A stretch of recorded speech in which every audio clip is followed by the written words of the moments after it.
These lunches were never made to taste good.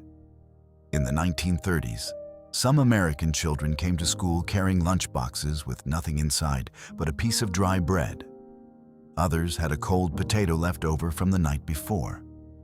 And some pretended they had already eaten at home, because there was almost nothing inside their lunchboxes. Many children waited for the other kids to look away before opening their lunch. In many American schools during the Great Depression, a lunchbox could quietly reveal how poor your family really was. Children noticed everything. Who had fresh sandwiches wrapped in paper? Who brought pie, fruit, or slices of cake? And who opened a metal lunch pail containing nothing but cold potatoes or dry bread from the night before? Some children stopped opening their lunches in front of classmates altogether. Others pretended they had already eaten at home, even when they hadn't eaten since yesterday. And for many struggling families in the 1930s, packing a child's school lunch became another painful reminder that there still wasn't enough food in the house. For many children, the most embarrassing part was not being hungry. It was letting other people see what they had to eat. Some lunches were so small that children tried to make them last through the entire school day. A single biscuit, a bruised apple, bread covered with lard or syrup because meat and proper sandwich fillings were too expensive. And while wealthier students unwrapped cakes, cookies, or fresh sandwiches, poorer children often kept their lunchboxes closed for as long as possible. Teachers began noticing students falling asleep in class, struggling to focus, or quietly giving parts of their lunches to younger brothers and sisters at home. But in some schools, what happened next shocked even the teachers themselves. Children were arriving to class so hungry that local charities and schools began handing out simple emergency lunches just to get students through the day. A bowl of soup, bread, and milk, sometimes crackers and hot tea during the winter. For many children, it was the first warm food they had eaten since the night before.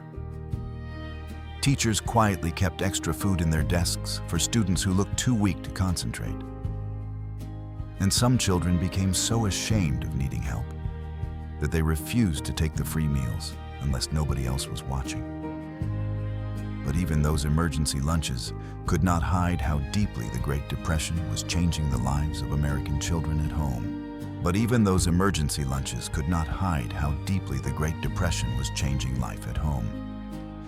In many families, parents skipped meals so their children could take something to school the next morning. Mothers reused old bread that had already gone hard. Leftover potatoes were wrapped in newspaper before sunrise. Some children carried the same dented metal lunch pail for years because buying a new one was impossible. And inside many homes, breakfast and dinner often looked almost identical to what children carried to school. Cheap scraps, thin soup, bread stretched as far as possible. For millions of Americans, lunchboxes stopped feeling like part of childhood. They became small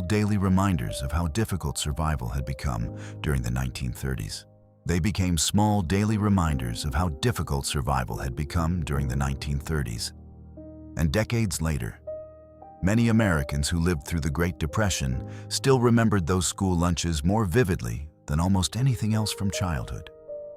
Not because the food tasted good, but because of how it felt to open a lunchbox and already know it would never look like everyone else's. For some children, that feeling stayed with them for the rest of their lives. Many grew up saving leftovers, refusing to waste food, or always keeping extra bread in the house long after the Depression had ended. Because once a child learns what real hunger feels like, those memories rarely disappear completely. And behind millions of old American lunchboxes was a child quietly trying not to look poor.